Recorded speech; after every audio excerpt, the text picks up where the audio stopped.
Most people think getting rich is about what you do. It's not. It's about what you stop doing. And the four things I'm about to show you are so common, so normalized, that most people don't even realize they're doing them. They just wonder why they're stuck. Here's what's wild. You could be working hard every single day. You could be making decent money. You could be doing everything you think you're supposed to do, and still be quietly sabotaging every chance you have at real wealth. Not because you're lazy, not because you're unlucky, but because of four specific patterns that are invisible until someone points them out. By the end of this video, you're going to see something that most people never figure out in their entire lives. And one of these, the third one especially, is the reason why people who seem smart and disciplined still never break through. But first, let me tell you about James. James was 32 years old, working a solid job in marketing, making decent money. Not rich, but not broke either. He was the guy in his friend group who read the books, listened to the podcasts, talked about investing at dinner. His friends called him the finance guy. He had a plan, he was motivated, and yet every year his bank account looked almost exactly the same as the year before. He couldn't figure out why. He felt like he was running on a treadmill, lots of movement, zero distance. We'll come back to James, because his story doesn't end there, and what happens next actually surprised even him. The first thing you must avoid if you want to get rich is lifestyle inflation. This one is sneaky, dangerously sneaky, because it doesn't feel like a mistake. It feels like a reward. You get a raise and you upgrade your apartment. You land a bonus and you buy a better car. You start making more money, so you start spending more money. And here's the brutal truth. Your wealth never grows because your lifestyle grows with it. Every single time. You stay in the same financial position no matter how much more you earn. Think about it this way. Imagine you're filling a bathtub. You turn on the top, water comes in, but the drain is open.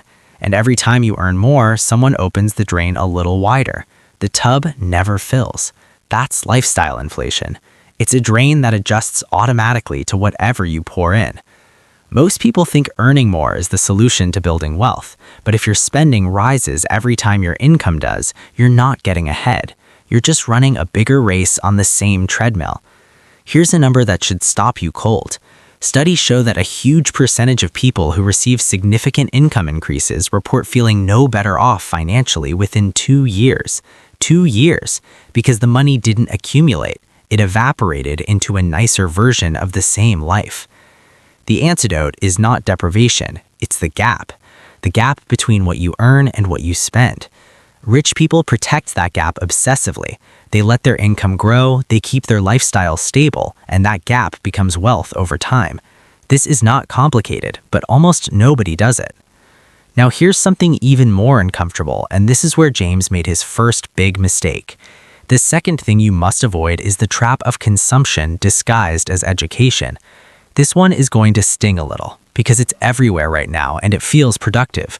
You're watching YouTube videos about money, you're reading books about wealth, you're listening to podcasts, following finance accounts, buying courses, and it all feels like progress. It feels like you're doing something, but you're not doing anything. You're consuming information and calling it action. James had read 14 books about money by the time he was 32. 14. He could quote Robert Kiyosaki. He understood compounding interest. He knew about index funds and asset allocation and passive income streams, but he hadn't started investing consistently. He hadn't built a single income stream outside his job. He was the most educated broke person in his circle. And this is more common than you think. There's a real psychological phenomenon here. Your brain releases dopamine when you learn something new. It gives you a hit of satisfaction that feels almost identical to the satisfaction of actually achieving something. So your brain tricks you. It says you're making progress, you feel productive, but nothing in the real world has changed. Information without action is just expensive entertainment. And we'll come back to this idea in a minute because it connects to something even deeper later in this video. The real shift happens when you stop asking what should I learn next and start asking what have I not yet done. Those are two completely different questions. One keeps you consuming, the other forces you to act. Rich people are not smarter than you. They are not better educated in most cases. What they do differently is they move faster from learning to doing. They accept imperfect action over perfect preparation, every time. The third thing you must avoid is the one nobody talks about, and this is the one that kept James stuck for years without him ever knowing it. It's the hidden cost of your social environment, the people around you. Now, before you roll your eyes and say you've heard this before, you haven't heard it the way I'm about to put it. It's not just that broke people have broke friends. It's deeper than that. Your social environment sets your ceiling. It defines what feels normal, what feels ambitious, and what feels crazy. If everyone around you thinks owning a home by 40 is success, then you'll aim for that and feel proud when you get there. If everyone around you thinks building a business or investing aggressively is risky or arrogant, you'll quietly shrink your ambitions to stay comfortable in the group. This is not weakness. This is biology. Human beings are wired for social conformity. It kept us alive for thousands of years, but it will keep you average in the modern world. Here's the part that surprises people. You don't have to cut off your friends. You don't have to be cold or arrogant or start acting like money is the only thing that matters. What you have to do is deliberately expand your social exposure. Start spending time, even just reading about, listening to, learning from people who are operating at a higher level than you. When you normalize something in your mind, you start to pursue it.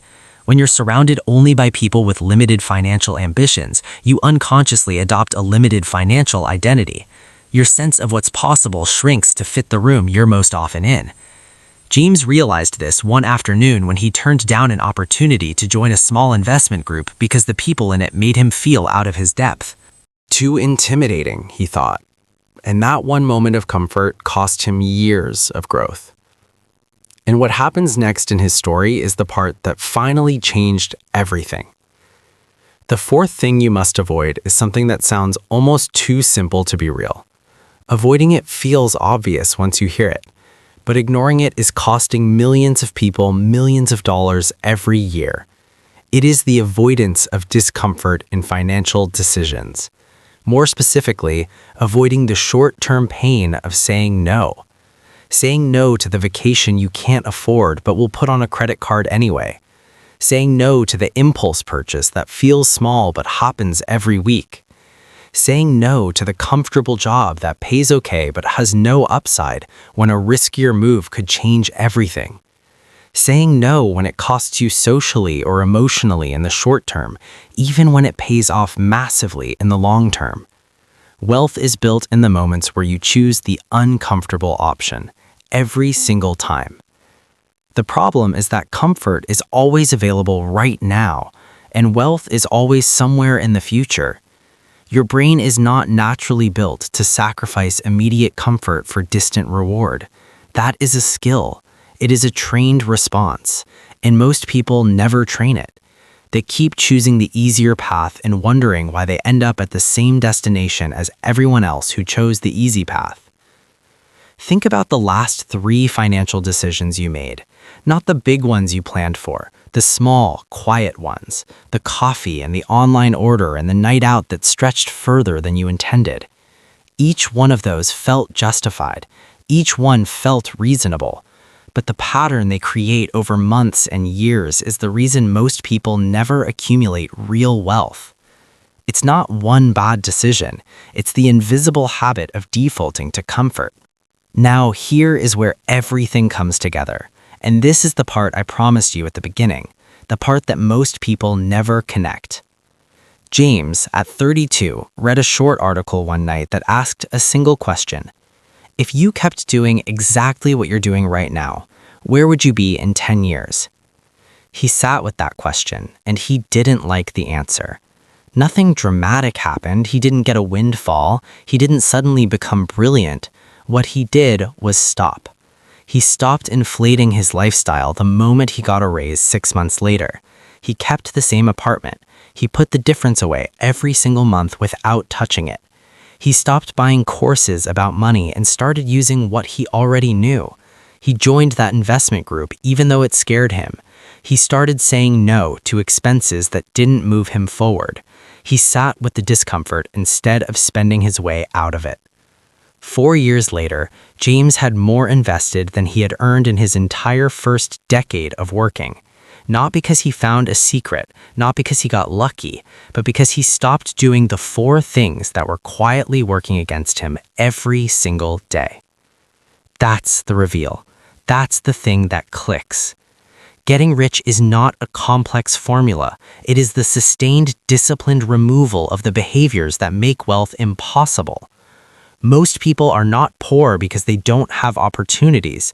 They are poor because they are unconsciously choosing patterns that erase every opportunity that comes their way. Lifestyle inflation erases income gains. Passive consumption replaces real action. Limited social environments cap your ambitions before you even notice. And the habit of choosing comfort kills every big decision before it can compound into something real. You now know what most people spend decades trying to figure out. The question is not whether this is true. You already know it's true. The question is what you do the next time you get a raise, finish a book, meet someone operating at a higher level, or face a financial decision that's uncomfortable. That next moment, that quiet choice is where your financial future actually gets written. If this hit different, there's more coming. What we cover next goes even deeper into why the middle class is designed to stay stuck. You won't want to miss it.